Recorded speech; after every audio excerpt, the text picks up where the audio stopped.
All right, it looks like the video stopped earlier. I don't know what happened, if it ran out of space, memory space, because I have all these videos I have to download and edit, and some of them have to be edited and get them transferred to YouTube because I can't really record when the system's all full like it is right now.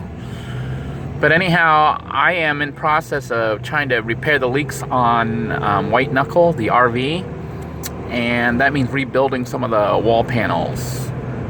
But the outer panels are still leaking, which needs to be sealed, so all this has to be worked out. And we're on day 5 of me owning the RV, but it hasn't been just me sitting there, you know, dealing with the RV, because I've had all these other things to deal with, including working on the property where I am parked.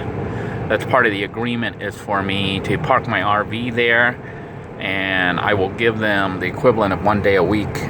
You know, it doesn't have to all be 1 day, but I spread it out, a couple hours here, a couple hours there, working on the property to bring it up to speed, you know, keep it nice and clean, and cut the grass and trees and bushes and dig the ditch and do everything else that I need to do to the property to maintain it. So it's basically free rental for parking for my RV, but there is no, at least right now, there is no water and no electricity, so I am pretty much off grid.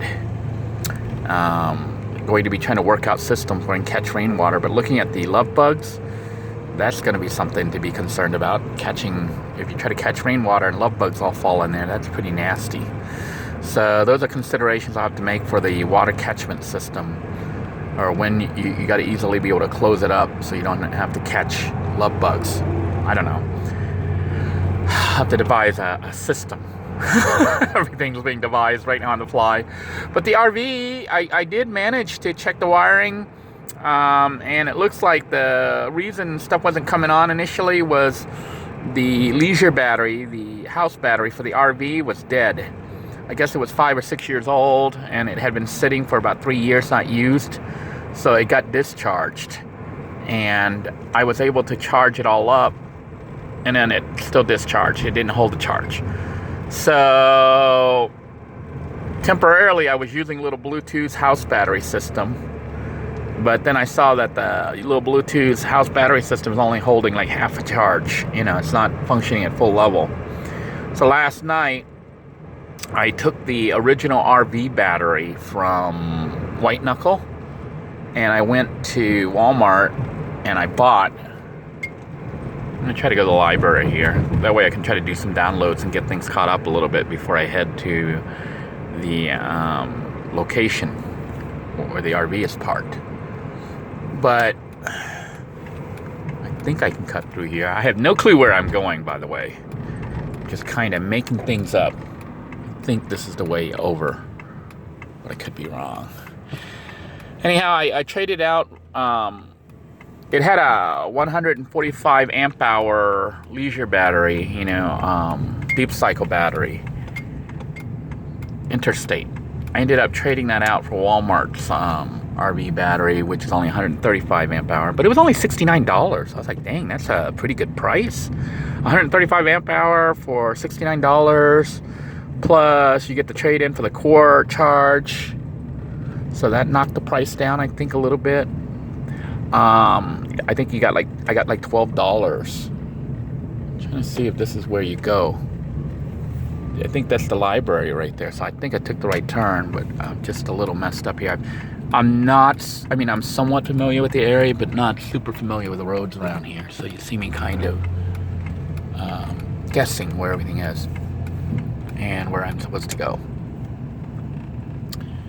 But yeah, that looks like the library. So I did manage to do a good turn, and I will be going to the Cocoa Library. This is what this is right here. You've seen me here once or twice before. I know for sure I was here cooking when I cooked Thai fried rice using, I don't know, it was pork fried rice from Dollar Tree at the Central Library for Brevard County. It's in Cocoa.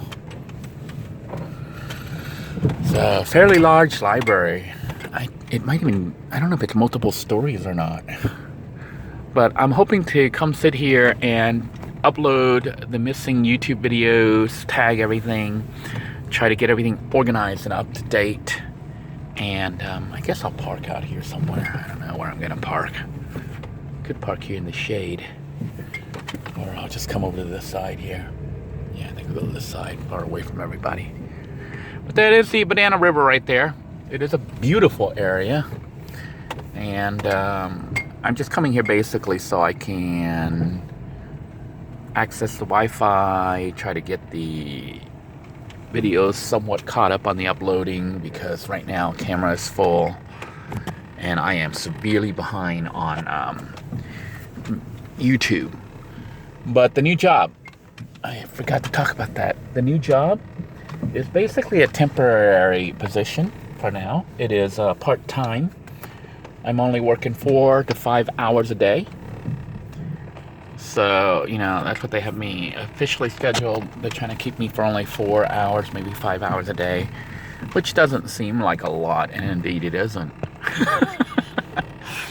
But, and maybe I'll do an episode where I talk about the job itself. But right now I took that job because I need the money, and believe it or not, even though it's only a part-time position, it is 5 days a week, Monday through Friday. And you might not know the significance of that, me having a Monday through Friday job, unless you've been following the series, the vlogs. Then you know that having a set schedule for me is very important, especially with the weekends off, because I see my children on the weekends and also try to hang out with my wife. So even though work is important, I still believe family first. You know, and I know some people get upset with me because I put my family first and will turn down certain jobs. And, you know, one of the issues I had with Walmart was their scheduling was all weird, and I did fight them on that, and they were working with me, but I was compromising and willing to give up weekends and miss seeing my kids and my wife, you know, sometimes for them. But there was some other complications with working for Walmart that ended up having me leave.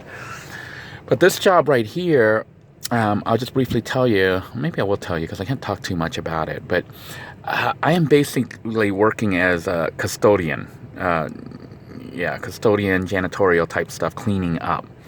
But it's actually in a super secured facility because we deal with spaceships. So I left the Kennedy Space Center, Visitor Center, which, you know, I dealt with food services and stuff there, and did the shows. I ran the IMAX. I didn't run the IMAX, but I helped to hand out the glasses and clean them and get people situated and whatnot. So that was very, very interesting. You know, I really liked it over there, but the problem with it was the hours not being, you know, not being scheduled for 40 hours or a consistent schedule, you know, was a deal breaker for me. I can't be available 5 days a week and then possibly only work one day, but always be available, because you want me on call and I can't, you know, take any other job because of that. So I had to decline that. This current position has somewhat fixed hours, and the hours are nice because they're the same, they're consistent, and that leaves me time to work on YouTube. Yeah.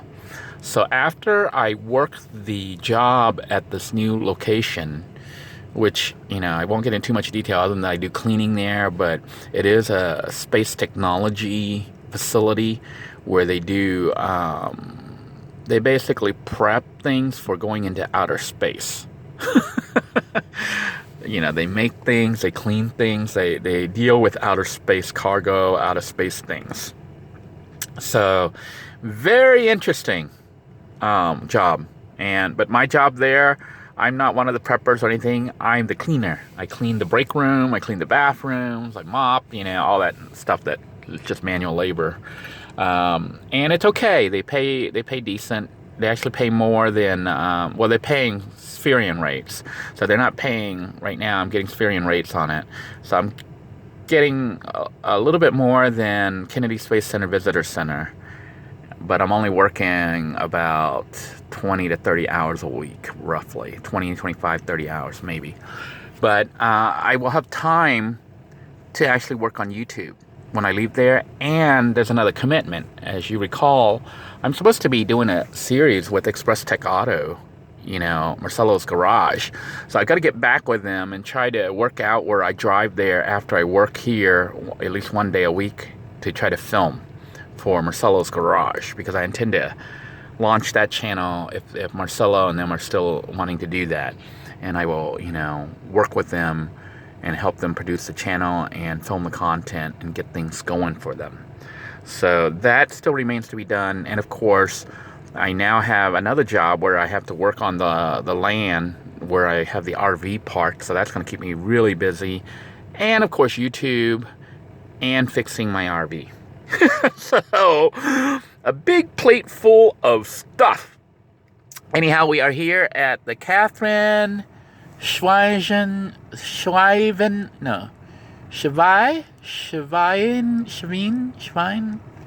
Bell something rude Central Library. So it is the Cocoa Beach Library, and I am just going to go in there briefly. I don't know, maybe not briefly, it could be hours because I have to upload. I don't know if you guys can see these. These are the nasty love bugs everywhere. Yeah. They're here visiting their squished friends. Look at them. They're ignoring all the dead ones, and they're just walking right around smelling their dead buddies. It's not like I hit them on purpose, but they were hitting me so hard it sounded like raindrops. You know. But they are all over. It is gross. Ugh, I got the heebie-jeebies just thinking about it. Anyhow, I got to get back into the library. Not back into, but I got to get in there. I got to do the uploads and get back to work on the RV as well as the yard work for the facility where I am staying. So I'm going to tune out for now. Just wanted to give you guys a quick update. Hopefully you're all staying safe, and if you're in Florida, hopefully your love bug situation isn't as bad as it is in Brevard County, but I suspect it's bad everywhere in Florida. I saw some YouTube videos where people were out in a boat. I don't know if they were on a lake or in the ocean, and they were pelted by love bugs. Even worse than here. But this whole place got swarmed everywhere. So if you're not in Florida, be thankful. Because the people here, we are getting invaded by a gazillion love bugs this year. It's the worst I've ever seen it. Until next time, everyone, take care. God bless you all. Please stay safe. And avoid the love bugs. Bye-bye now.